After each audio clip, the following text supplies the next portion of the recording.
ശുദ്ധ തന്തയില്ലാത്തവൻ. ആ വാക്ക് തന്നെ നിങ്ങൾ കൊടുക്കണം.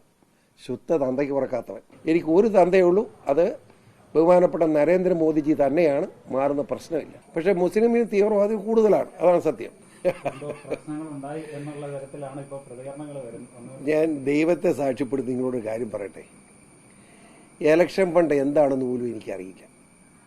ഞാൻ തെരഞ്ഞെടുപ്പിന് നിൽക്കില്ല എന്ന് ശപഥം ചെയ്ത് പറഞ്ഞ ആളാണ്. പാർട്ടിയുടെ കേന്ദ്ര കമ്മിറ്റിയിൽ നിന്നും സംസ്ഥാന പ്രസിഡന്റായിട്ടുള്ള നമ്മുടെ രാജീവ് ചന്ദ്രശേഖർ അദ്ദേഹവും വളരെ നിർബന്ധമായും BJPയുടെ നിലനിൽപ്പിൻ്റെ പ്രശ്നമാണ്, നിൽക്കണം എന്ന് പറയും. കാരണം പൂഞ്ഞാറ്റ് വേറെ ആളില്ല, നിൽക്കണമെന്ന് പറഞ്ഞുകൊണ്ടാണ് ഞാൻ നിന്നത്. കഴിഞ്ഞ തെരഞ്ഞെടുപ്പിൽ BJPയുടെ സ്ഥാനാർത്ഥി കിട്ടിയോട് 2900 വോട്ട് മാത്രമാണ് ഇവിടെ പൂഞ്ഞാറ്റിൽ. ഇത്തവണ അത് ഞാൻ നിന്നുകൊണ്ട് ആണെന്ന് ഉള്ള അഹങ്കാരം പറയുകയല്ല, ഇത്തവണ അത് 36,112 വോട്ടാക്കി ഉയർത്താൻ കഴിയും. സ്വാഭാവികമായി മറ്റു പലർക്കും അതിന് എന്നോട് ഇച്ചിരി മനപ്രയാസവും വേദനയൊക്കെ ഉണ്ടാവാം. അത് വേദനയൊക്കെ മനസ്സിൽ വെച്ചുകൊണ്ട് ഇരുന്നാൽ മതിയല്ല. ഞാൻ എന്ത് ചെയ്യാനാണ്? ദൈവം എനിക്ക് അനുകൂലമായി, ജനം അനുകൂലമായി വോട്ട് ചെയ്തു, അതിന് വഴക്കുണ്ടാക്കിയിട്ട് കാര്യമില്ല. എന്നാൽ നിങ്ങളെ മനസ്സിലാക്കേണ്ട ഒരു സത്യം ഞാൻ പറയാം. ഞാൻ ഇലക്ഷൻ തോറ്റ് കഴിഞ്ഞ്, സ്വാഭാവിക തോൽവി ഒരു ആഘാതമാണല്ലോ. തോറ്റ് കഴിഞ്ഞ് ഞാൻ എരുമേലി ഒരു കമ്മിറ്റി കമ്മിറ്റി ചെന്ന് 2 BJP സ്ട്രോങ് ആളുകളാണ്. അതാ രസം. അമ്മമാരെന്നോട് പറഞ്ഞു 4 കോടി 45 രൂപ കിട്ടുക, ഇതെല്ലാം കൂടെ എവിടെ പോയി, എന്ത് ചെയ്തു, മറിച്ചത് ചൂടാക്കി. എടാ, അപ്പോൾ ഞാൻ ഇത്രയും രൂപ കിട്ടുമോ? എനിക്കറിയത്തില്ലല്ലോ. അപ്പം ഞാൻ അവിടെ പറഞ്ഞു 4,45 രൂപ കിട്ടിയത് ആരൊക്കെ കട്ടു, എവനൊക്കെ തിന്നു എന്ന് അറിയേണ്ടതായിട്ടുണ്ടെന്നൊക്കെ ഞാൻ 2 ചൂടായി. ഞാനതൊന്ന് മൈൻഡ് ചെയ്യാൻ എനിക്ക് പോരുകയും ചെയ്തു. ഇപ്പോൾ തോറ്റു കഴിഞ്ഞ് വർത്തമാനമായിട്ട് കാര്യമില്ലല്ലോ. പക്ഷേ രസം എന്താണെന്ന് ചോദിച്ചാൽ, അത് കഴിഞ്ഞ് പാർട്ടി നേതൃത്വം എന്നെ ബന്ധപ്പെട്ടു. ഔദ്യോഗിക കണക്കുകൾ പൂർണ്ണമായിട്ട് എന്നെ കാണിച്ചു. എന്ന് മാത്രം 100 രൂപ കൊടുത്തു പോലും കണക്ക് എഴുതി എന്നെ കാണിച്ചു. അപ്പോൾ എനിക്ക് മനസ്സിലായി, ഒരു പൈസ പോലും ആരും മോട്ടിച്ചിട്ടുമില്ല, കൊടുത്തിട്ടുമില്ല.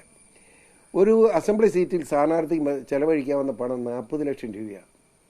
അതിൽ 40 എനിക്ക് ചിലവായിട്ടില്ല. അതാ രസം. അതിന് കണക്കും അതാണ്. പക്ഷെ ഞാനന്ന് എരുമേലിൽ പറഞ്ഞത് തെറ്റായിപ്പോയി. ഇതിൻ്റെ അടിസ്ഥാനത്തിൽ പലരും എന്നോട്, എല്ലാവരും മറന്നുപോയി, അത് ആരും ഇപ്പോൾ മൈൻഡ് ചെയ്യുന്നില്ല. പക്ഷേ ഇപ്പം നമ്മുടെ റിപ്പോർട്ടർ ചാനലുകാരനൊരു കുഴപ്പമുണ്ട്. അതിനൊന്ന് ടേക്കപ്പ് ചെയ്തു. റിപ്പോർട്ടർ ചാനലുകാരൻ അവൻ്റെ ഒരു തന്തോഴം. എനിക്ക് വിരോധമുള്ള പത്രക്കാരല്ല, ഞാൻ എതിർക്കുന്നില്ല.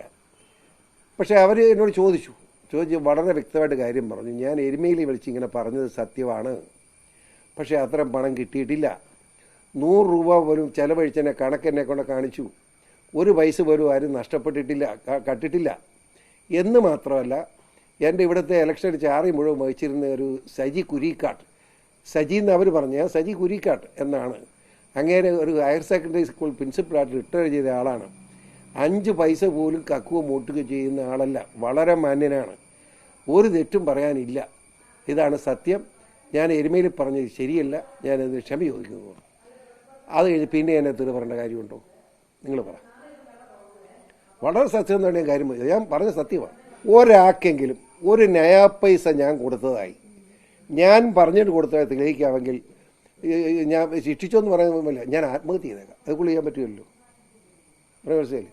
ഒരാൾക്കെങ്കിലും ഞാൻ രൂപ കൊടുക്കുകയോ ഞാൻ പറഞ്ഞിട്ട് കൊടുത്തതായിട്ട് തെളിവ് തരാമെങ്കിൽ ആത്മഹത്യ ചെയ്തേക്കാം. ഞാൻ ചെയ്തിട്ടില്ല. കാരണം അതിനൊന്നും സമയമില്ല. നമ്മൾ ഓടുകയാണ്, നോട്ട് പിടിക്കുകയായിരുന്നു. ഇത്തവണ 36,112 വോട്ട് കിട്ടിയത് 2,900 36,000 ആയെന്ന് നോക്കണം. വെറുതെ കിട്ടിയതാണ്. അത് പല കാര്യഘടകങ്ങളുണ്ട്. പിന്നെ ഞാൻ നിങ്ങളുടെ പച്ചക്കാണ്, ഞാൻ BJP ചേർന്ന് വെറുതെ ചേർന്നതല്ല. അത് പച്ചയ്ക്ക് ഞാനങ്ങ് പറയുക. എൻ്റെ ജീവൻ രക്ഷിക്കാൻ വന്ന RSSും BJPയുടെ പ്രവർത്തകരുമാണ്. എന്നെ ഇവിടെ മുസ്ലിം തീവ്രവാദികൾ, ഞാൻ മുസ്ലിം എന്ന് വാക്ക് ഉപയോഗിക്കുന്നത് ക്ഷമിക്കണം, മുസ്ലിങ്ങളിൽ തീവ്രവാദി എല്ലാ മതത്തിലുണ്ട് തീവ്രവാദി. ക്രിസ്ത്യാനികളുണ്ട്, ഹിന്ദുക്കളുണ്ട്, മുസ്ലിമിലുണ്ട്. പക്ഷേ മുസ്ലിമിൽ തീവ്രവാദി കൂടുതലാണ്, അതാണ് സത്യം. ആ തീവ്രവാദികൾ എന്നെ കൊല്ലാൻ വേണ്ടി വന്നപ്പം 2 പ്രാവശ്യം ഈ RSSൻ്റെയും BJPയുടെയും പ്രവർത്തകർ എന്നെ രക്ഷിച്ചത്. ഇതിൽ ഞാൻ കൊല ചെയ്യപ്പെടുമായിരുന്നു. അപ്പോൾ ആ എന്നെ സംരക്ഷിച്ചു തന്നതിലുള്ള സ്നേഹം കൊണ്ടാണ് ഞാൻ BJP ചേർന്നത്. ഇപ്പം എനിക്ക് ഇനി പാർട്ടി മാറുന്ന പ്രശ്നം ഉദിക്കുന്നില്ല, ചിന്തിക്കുക പോലും വേണ്ടാരും. എനിക്ക് ഒരു തന്തയേ ഉള്ളൂ, അത് ബഹുമാനപ്പെട്ട നരേന്ദ്രമോദിജി തന്നെയാണ്. മാറുന്ന പ്രശ്നമില്ല. ഇതാ സത്യം.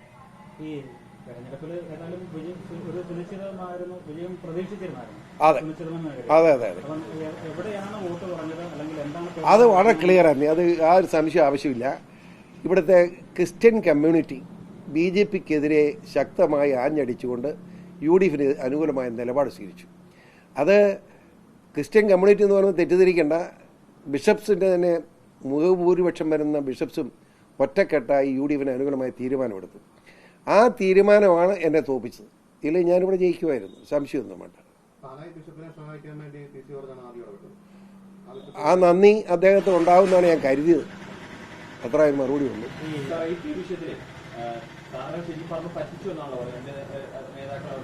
ആരെ? രണ്ട് മാന്യന്മാർ.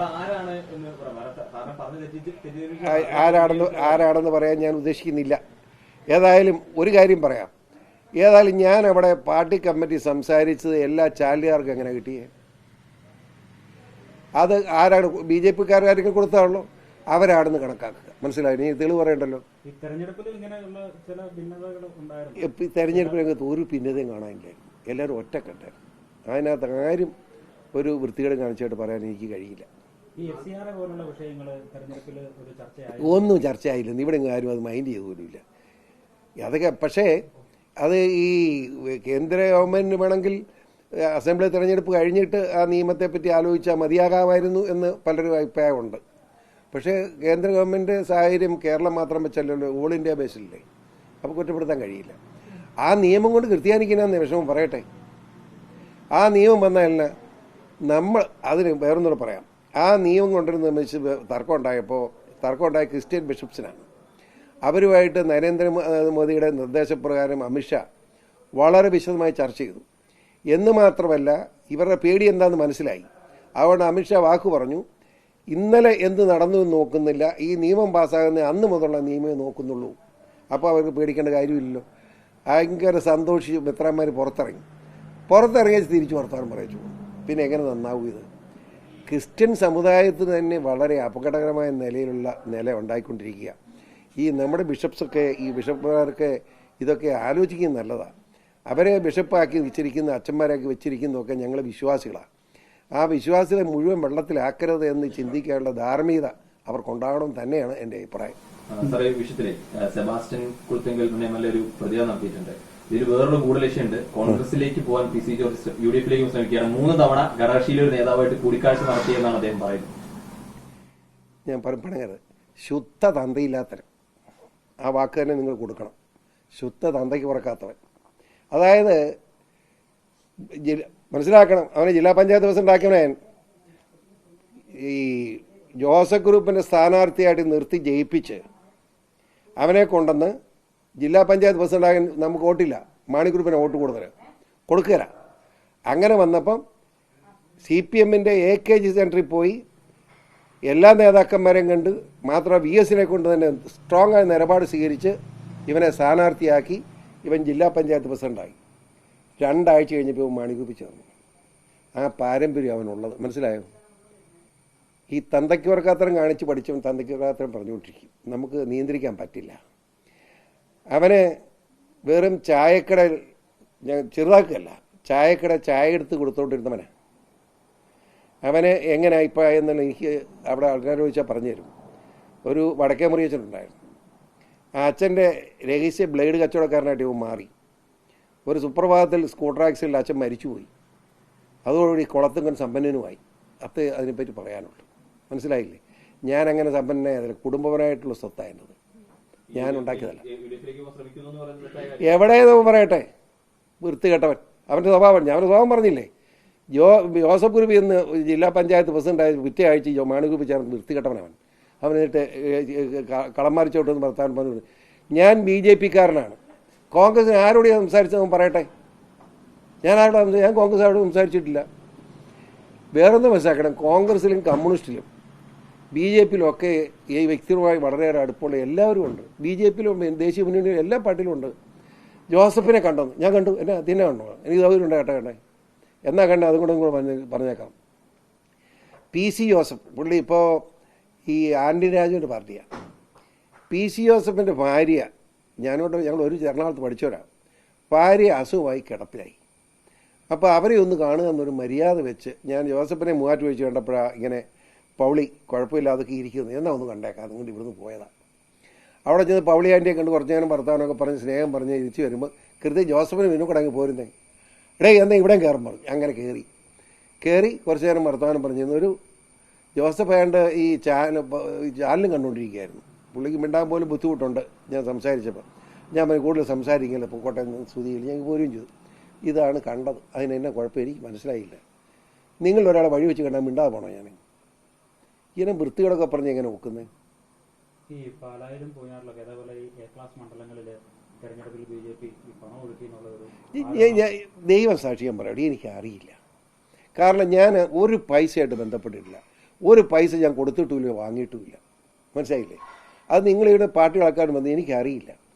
ഞാൻ ഇലക്ഷന് വോട്ടം നടത്തുകയല്ലാതെ ഒരു മനുഷ്യനോട് പോലും സാമ്പത്തിക കാര്യം ചർച്ച ചെയ്തിട്ടേയില്ല. ഇത് ആരാ കാശ് കൊടുത്തതെന്ന് ചോദിച്ചാൽ പോലും പറയാൻ എനിക്കറിയത്തില്ല. കാരണം ഞാൻ ബന്ധപ്പെട്ടിട്ടേ ഇല്ല. എന്നെ ബന്ധപ്പെട്ടിട്ട് പിന്നെ ഞാൻ എന്നെ ചെയ്യും? ഇതാ സത്യം.